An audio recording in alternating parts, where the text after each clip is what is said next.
Haag vydal pokyn, aby sa protestant alebo katolík správal k sektárom ako k neľuďom. To znovu roznietilo plamene nacizmu a v roku 1988, 43 rokov po páde Tretej ríše, sa v Bavorsku opäť ozývali výkriky proti nepohodlným. Obesiť ich, všetkých postrieľať. Heil Hitler! Znovu sme vstúpili na tie isté hraby. V roku 1990 zostavil antikultista Haag čierny zoznam nových náboženských hnutí, tzv. Siekt.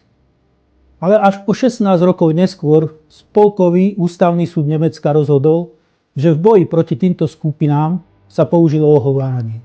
Bolo však už neskoro, pretože počas týchto 16 rokov sa vďaka úsiliu antikultistov plamene nacizmu rozhoreli a šírili ďalej.